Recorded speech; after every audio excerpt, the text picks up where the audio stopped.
I want to tell a little story. 2008, June 25th, I was sitting down with my father.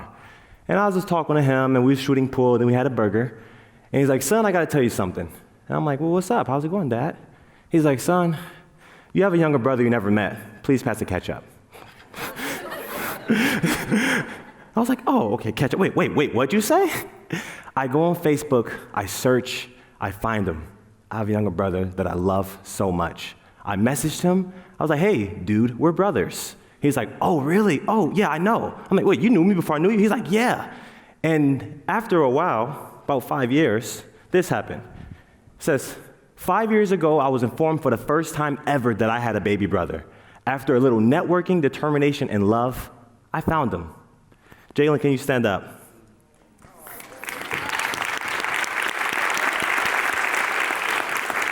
I love you so much, man. I love you so much. Love you too, bro. You're the best. It's my bro right there. I want to show that. Hi, everybody. My name is Alan Little with A Little Motivation. I'm here with a little motivation because a lot of motivation lives within you. What I'm going to say first is absolutely nothing. Watch this.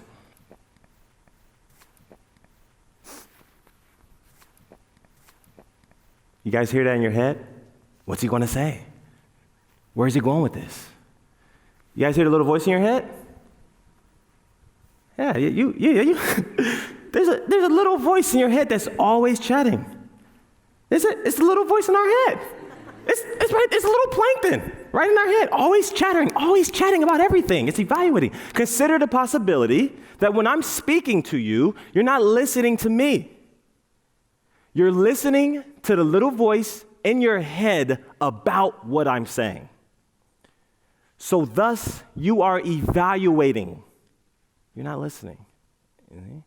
Now, the thing about this little voice in our head is that if it's positive, cool, but I'm here to focus on the plankton, the negative little voice, the little nasty little critter that's always in there. And one of the characteristics of this is that it creates a bubble reality. Everyone in here has their own little bubble reality they're living, the way they're talking to themselves always talking to themselves. Now, here's the thing about creation. Whatever goes on in our inner reality manifests into our physical reality. That's pretty evident.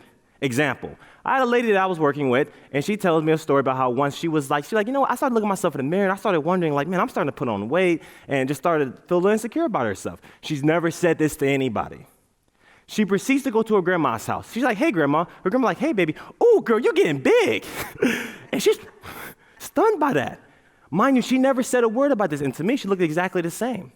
See, when we're constantly telling ourselves a story or our little voice is constantly saying something, we're going to experience that everywhere we go. We're going to carry that bubble everywhere we go. And the thing about it is that those ideas that we're having in our head, that little voice, that little plankton that's in our mind, we're going to attract people in our life that's going to match that. You ever seen somebody in a relationship they shouldn't have been in for way too long? Just stayed in a relationship, like, why are you with this guy? You know, he makes fun of your clothes. He never takes you out. He never takes you shopping. You know, he don't treat you right. Like, girl, you got the same shoes on. None of that. That's because in that person's mind, she's telling herself, this is what I deserve. This is what I expect. What we get in our life is not what we want. We get what we expect. Even if we don't want to expect it, we'll still get it. It's crazy how that works, isn't it? The birth of the little voice. It's a little baby plankton. Yeah, the baby. Yeah, we're going to talk about the birth. Where did it start at? The birth of the little voice started when we were kids, when we were infants, what our parents told us as we were growing up. It could be our parents, it could be our caretakers. Like, one thing I used to always hear is like, if you keep playing video games, it's going to rot your brain.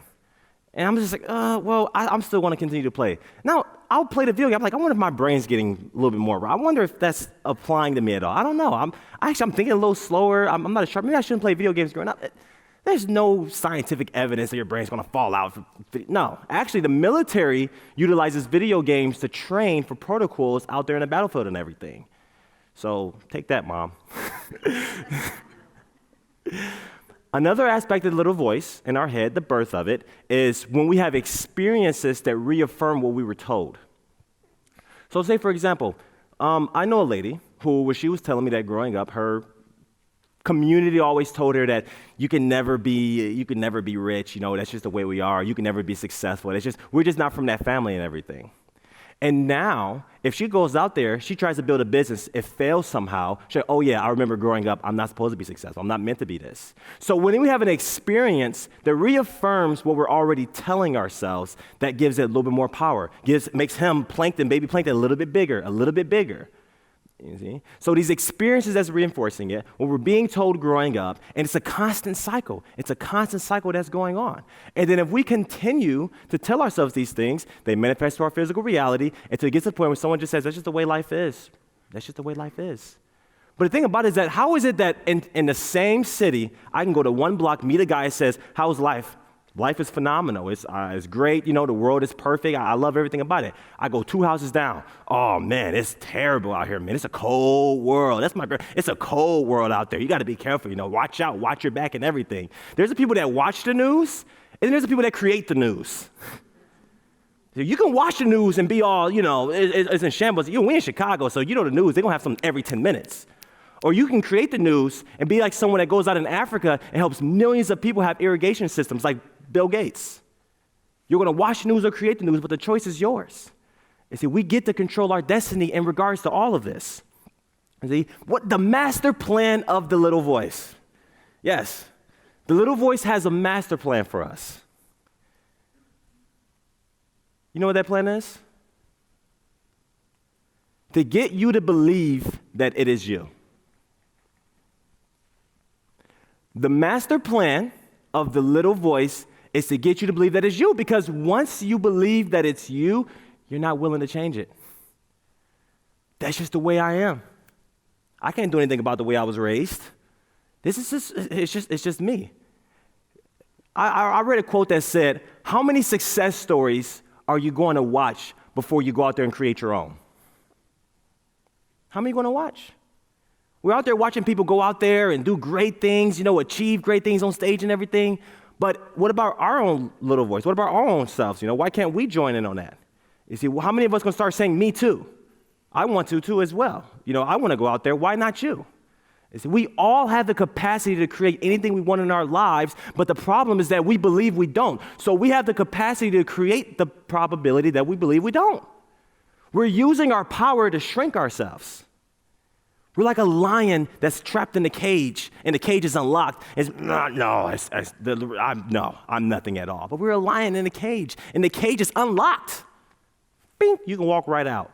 It's just that simple. Okay? So it's about using our power in a way that works for us. You see, what is the impact of this little voice? I want to break down the science of how this little voice impacts our lives. Relationships. This one was a big one for a lot of people. You ever met someone that was in a relationship with somebody that was good, but in their mind they're going to try to do something, or they're plotting something behind my back, or they're always like worried. The biggest thing about it is that the way fear works, the way the little voice works, is that it's not when we're in the company of people that the little voice is going crazy. It's when we're by ourselves. It's late at night when you're thinking, oh my goodness, do they really love me? Do they really like me? It's crazy. You see, this was the big one with me. I used to always think, I'm like, I'm out with my best friends having a good time, but I'm thinking in my mind, yeah, I love them to death, but I already know I'm not really the cool one. They don't really want me. I used to tell myself that. I don't know why. I'm just not invited. They're not going to invite me to parties. And then guess what? That little voice that goes on in my head, when they go to a party and they forget to invite me, I knew it. They wasn't going to invite me. I knew it, you see, because I had a little voice that said, I'm not going to get invited. And I created in my physical reality, and thus I experienced it, which is what reaffirmed my little voice. You see, then I was like, you know what? I think my friends love me, actually. I think my friends really care about me. I think they really want me to be a part of it. And last night, the little group, the second row right here, we all held hands in a circle. You said, yeah, that's a little crew right there. We all stood in a circle, and they all did a great prayer together as a tribe, as a unit. And they gave me a card saying how much they love me and signed it and everything.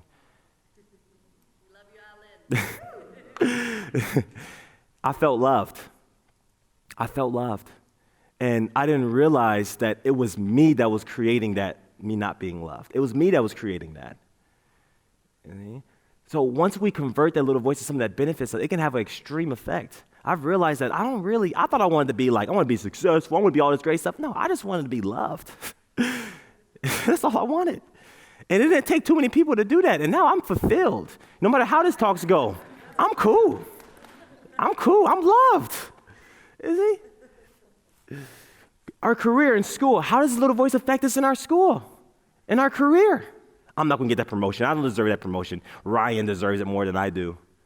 Not realizing that when we're telling ourselves that story, we vibrate at that frequency. We're literally radiating that energy of uncertainty. And when we're radiating uncertainty, we cause everyone around us to be uncertain about us because we're radiating the uncertainty. See, we're vibrating that. Everyone's feeding off of us. Everyone's just a mirror of us. You see? So we could tell ourselves way better things than everything career in school. Financial. See, the more we come up, some people was like, ooh, let's not talk about that. It's almost the first of the month. I read this joke that said, all this shopping on Black Friday, you better pay your electricity bill. Next week gonna be Black Friday too. Better be careful, better watch out. I hate to break it to you, but our entire financial situation is nothing but a reflection of what we're telling ourselves about money. It's our own voice about our financial situation that's creating our financial situation every single day. It's as simple as that. You know, our body. Some of us, all of us here are beautiful in our bodies, but we look at ourselves like, oh no, I got a little curves. No, none of that. I love my mother to death. I grew up here. I still see my mom as the most beautiful woman, and she was like, baby, I need to go to the gym, all of this stuff. I'm like, you can go to the gym, Mom, but you're going there to become more beautiful and more beautiful. You're already beautiful. You just want to add on to it. Because she was like, no, baby, look at this. I'm like, nah, baby, that's love, Mom. That's love handle. That's love. That's all that is. Spent my entire childhood motivating my mom, you're beautiful, Mom, you're beautiful, Mom, you're beautiful. Now my mom's confident. My mom goes to the gym and she says, listen, I'm show y'all how I get down right here. Watch me on this treadmill. You see, because her little voice is converted a little bit more. You see, our spiritual life, everything that we think about our Creator, we're going to create in our life. You see? What is this? What is it? What is this? It's a little voice. Oh my goodness. It's a little voice on stage. Who this is, see, think about this, that this guy right here represents the entire room's little voice. And they're doing nothing but destroying us, telling us we can't do it, we can't make it, we're not beautiful, we're not worthy, we're not enough. There's so many things this thing is doing to us. I need a professional person to take care of this. J-Ma, could you come up? Come on. Let's give her a hand. Let's give her a round. Please come up. Now, this right here is the room's little voice. Okay. It's been doing nothing but doing damage to everyone in here in every kind of way. I want you to really focus on it. My little sister, whenever I say something to her, she'll always be like, bye, Alan. Like, whenever she doesn't want to do, I say, Ava, you got to do the chores. Bye, Alan. So I want us all to chant, bye, little voice. Okay. Bye, little voice. Bye, little voice. Bye, little voice. Bye, little voice. What do we do now? Bye, little voice. Bye, little voice. Bye, little voice. Bye, little voice. Yeah! That's it. That's it. Bye. That's bye. Bye. Thank you, J-Ma. What she just did was that she's now transcending the little voice for everyone in this room. So now we have a clear, empty white space. It's an empty white space in our mind. And now from the space of nothing, we can create anything. We can create anything now. Are we going to go back to our old little voice? Or are we going to create our own new little voice? Old little voice says, my body isn't great and all of that stuff. New little voice says, I am beautiful just the way I am. My physical body is a reflection of what goes on in my inner beauty. My inner beauty is something not to be touched with at all. Or we're going to tell ourselves, oh, money's hard, money's tough. No, I have my account, my bank account, and I have my universe bank account. And my universe bank account has an unlimited amount of money up in there, and it's flowing to me every day. That's right. I'm just cashing my universe bank account every single day. Which one we're going to believe? You see, our career, our job, no matter where we go, you say, no matter where I go, I'm the best person for the job I'm at, and I'm only going to advance. Everything that happens in my life has to happen for me to be successful. So if it happened, then it had to happen. The things that we considered failure are steps to our success. The things that we consider falling back or anything is actually what's carrying us forward. Because we're all on a river. You're on a river that's taking you to where you want to be. And you can either be on a river and try to figure it out and go against the river, or you can just float and just trust that life is going to take you there. Life is going to take you to wherever you need to go. And everything that happens has to happen. If someone says, hey, I would love to go to prom with you or to dance with you, but I don't want to go with you, sorry. That's a part of the river. That was supposed to happen. You weren't supposed to go with that person. Maybe it wasn't going to be a fun prom night or whatever it is. Somebody says, sorry, you can't get the job with us. We're not hiring. That's a part of the river. This means whenever one door closes, it closes because there's another door that's open that's actually even better. It's constantly navigating steps. And what we have the opportunity of doing is aligning the little voice in our mind with the little voice of our heart. The little voice in our heart says, you can do it. The little voice in your heart says, you're gorgeous. The little voice in your heart says, just the way you are loved by all. You're loved. You're loved just the way you are. You don't have to do anything for it. You don't have to earn it. You don't have to work for it. You're loved based on the fact that you exist. Every time your heart beats, our Creator says, I love you. And so knowing this, you can do whatever you want in your life. You can become whoever you want to be. And this all starts with you. She kicked the little voice out of all of you guys' head. She threw it out. So now you can walk out of this room and go back to your old story or create your new way. But I guarantee you that if you create your new way, you'll be a part of creating a new earth. God bless.